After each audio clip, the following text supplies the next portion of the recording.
আসসালামু আলাইকুম, আমি আসাদ আবির আমার বাংলা হেল্প চ্যানেলের পক্ষ থেকে সবাইকে স্বাগতম। আমার এই ভিডিওতে আপনাদেরকে আমি দেখিয়েছিলাম যে কিভাবে একটা মেসেঞ্জার কেবলকে জয়েন করার জন্য টিজে বক্সের মধ্যে প্রপারলি স্থাপন করতে হয় এবং প্রপারলি ড্রেসিং করতে হয়। আজকের ভিডিওতে আপনাদেরকে আমি দেখাবো কিভাবে একটা মেসেঞ্জার কেবলকে জয়েন করার জন্য এনক্লোজারের মধ্যে বা অনেকে ব্যাম্বো ক্লোজার বলে, এই ব্যাম্বো ক্লোজারের মধ্যে স্থাপন করতে হয় এবং তাকে কিভাবে প্রপারলি ড্রেসিং করতে হয়। আশা করছি ভিডিওটি যদি শেষ পর্যন্ত দেখেন তাহলে এই ভিডিও থেকে অনেকেই উপকৃত হবেন। এই হচ্ছে আমাদের ব্যাম্বো ক্লোজার। প্রথমে তাকে প্যাকেট থেকে খোলা হচ্ছে।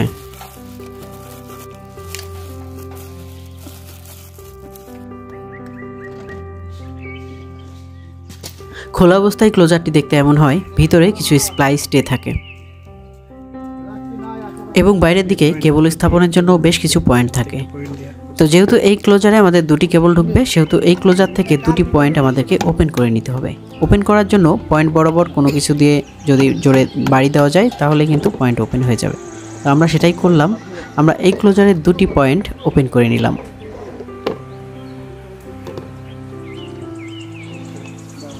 তো এরপরে ক্লোজারের ভিতরে দুটি টে রয়েছে, স্প্লাইস টে যাকে বলে। আমাদের প্রয়োজন হবে মাত্র একটি টে, যার কারণে আমরা একটি ট্রেকে খুলে নিচ্ছি।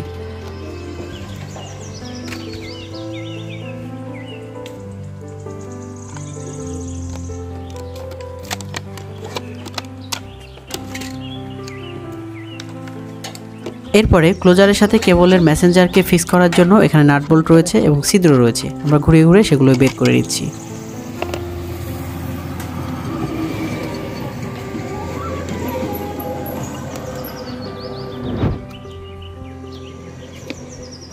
এদিকে চলছে কেবল প্রসেসিং এর কাজ। ঠিকমতো মাপ দিয়ে মেসেঞ্জারকে বের করে নিতে হবে এবং জিআইটা ওপেন করতে হবে। পাশাপাশি কেবলে যদি টিউব থাকে তাহলে সেই টিউবগুলোকে খুব সাবধানে বের করে নিতে হবে। তো এখানে সেটাই করা হচ্ছে।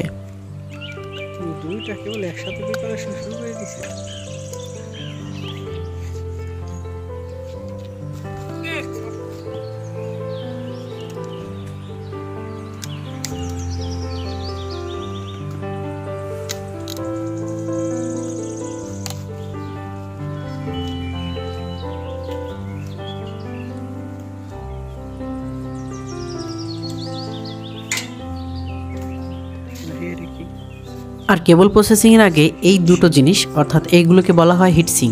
এই হিটসিং অবশ্যই ঢুকিয়ে নিতে হবে, কারণ এগুলো প্রসেসিং করার আগে না ঢুকে নিলে পরে মনে থাকে না। তো সেটাই করা হচ্ছে, হিটসিং ঢুকে নেওয়া হচ্ছে।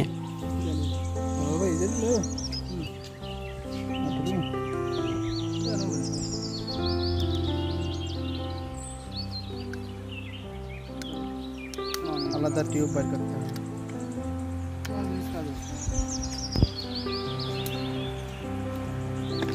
টিউব বেরিয়ে গেল তো।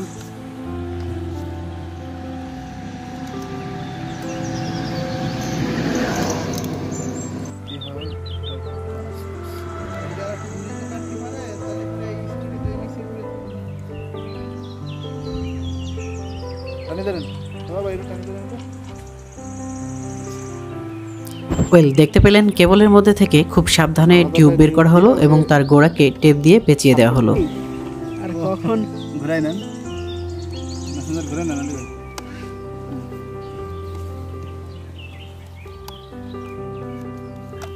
এবার দেখতে পাচ্ছেন যে কেবলটাকে ক্লোজারের মধ্যে স্থাপন করা হচ্ছে এবং ক্লোজারের যে নাট বোল্ট রয়েছে তার সাথে মেসেঞ্জারকে ফিক্স করা হচ্ছে।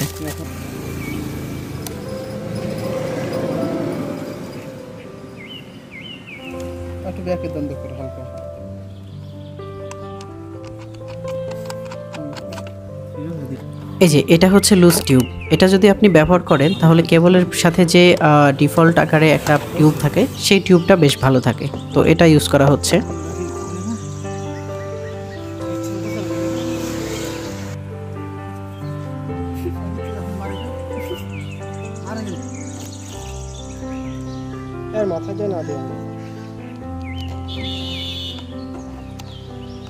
এটা এখন এর সাথে ফিক্সড করতে হবে এবং সবশেষে টাই দিয়ে টের সাথে সেই টিউবটাকে ফিক্স করে দেওয়া হচ্ছে।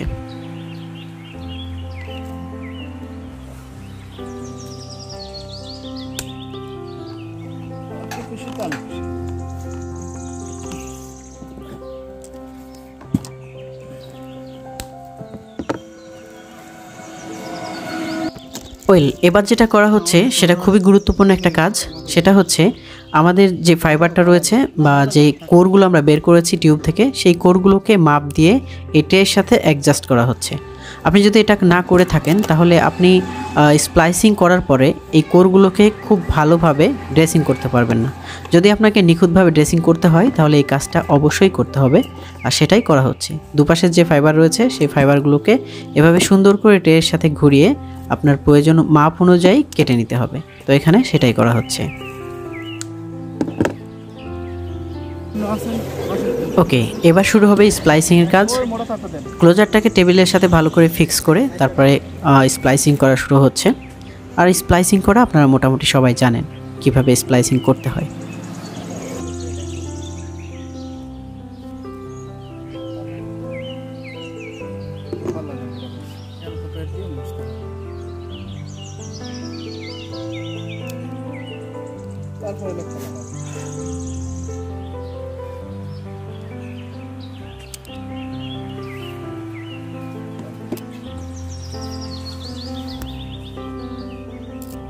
অবশ্যই খুবই যত্ন সহকারে এক এক করে সবগুলো কোর স্প্লাইসিং করতে হবে এবং এখন সেটি করা হচ্ছে।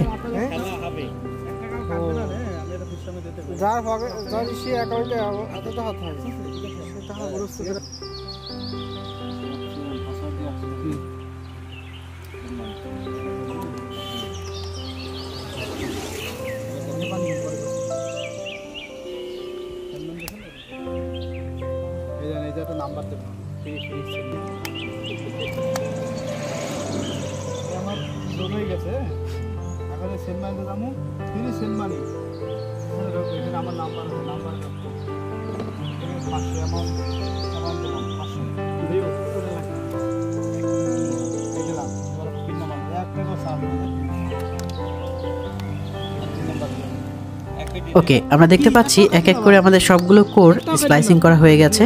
এখন এই কোরগুলোকে আমাদের ক্লোজারের যে ট্রে রয়েছে স্প্লাইস ট্রে, সেই ট্রের মধ্যে স্থাপন করতে হবে।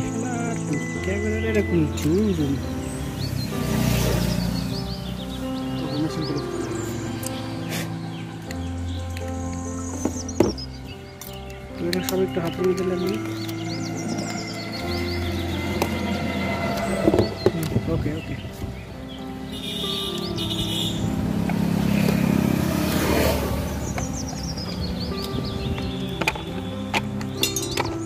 কোরগুলোকে ট্রের ভিতরে স্থাপন করার সময় অবশ্যই সাবধানতা অবলম্বন করতে হবে, কারণ অখেয়ালবশত এখানে যদি একটা কোর ভেঙে যায় তাহলে অবশ্যই এখানে আবারও আপনাকে আসতে হবে।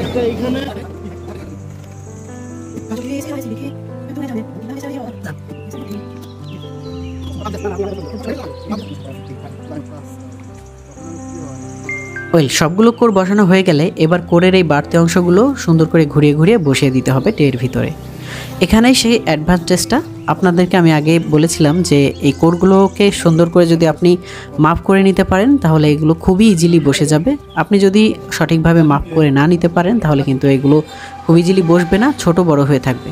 তো আমরা যেহেতু মাপ করে নিয়েছিলাম, আমাদের কোরগুলো দেখবেন খুব সুন্দরভাবে এখানে বসে যাবে। তো আপনারা দেখতে পাচ্ছেন কোরগুলো বসানো হচ্ছে।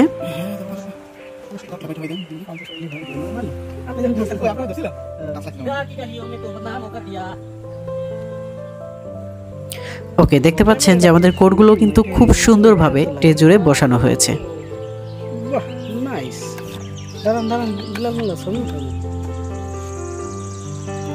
এইবার ক্লোজারের ভিতরে যে কেবলগুলো স্থাপন করা হয়েছে সেই কেবলের গায়ে স্টিল টেপ জড়ানো হচ্ছে। এগুলো অনেকটা আর্মারের মতো কাজ করবে।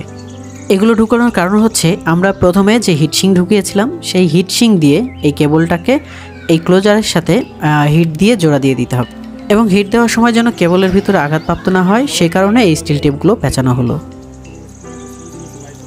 ওয়েল, ক্লোজারের ভিতরের কাজ মোটামুটি শেষ। এবার আমরা এই ক্লোজারটাকে ক্লোজ করে দিব। তো আমাদের টিম সেটাই করছে, ক্লোজারটাকে ক্লোজ করে দেওয়া হচ্ছে।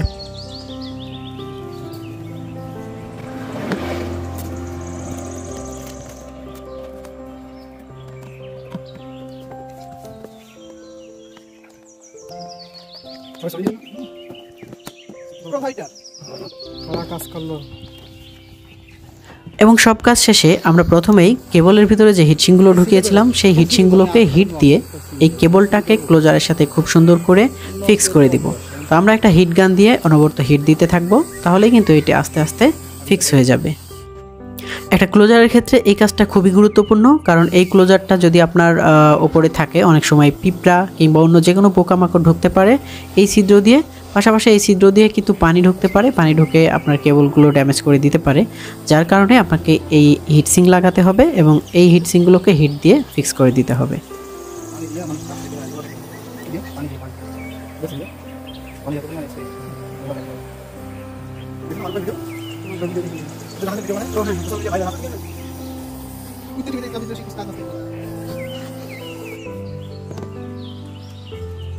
ওকে, ক্লোজারের সব কাজ শেষ। এইবার আপনাকে যেটা করতে হবে সেটা হচ্ছে টাই আপ করে আপনার কাঙ্ক্ষিত স্থানে এই ক্লোজারটাকে রেখে দিতে হবে। তো এই ছিল ভিডিও। আশা করছি ভিডিওটি ভালো লেগেছে। আর ভিডিওটি যদি ভালো লেগে থাকে অবশ্যই চ্যানেলটা সাবস্ক্রাইব করতে ভুলবেন না। পাশে থাকা বেল বাটনটি অবশ্যই বাজিয়ে দিবেন পরবর্তী ভিডিওর নোটিফিকেশন পাওয়ার জন্য। শেষ করছি আজকের মতো এখানেই। দেখা হচ্ছে অন্য কোনো একদিন অন্য কোনো একটা এপিসোডে। ততদিন সবাই সুস্থ থাকবেন, ভালো থাকবেন। আল্লাহ হাফেজ।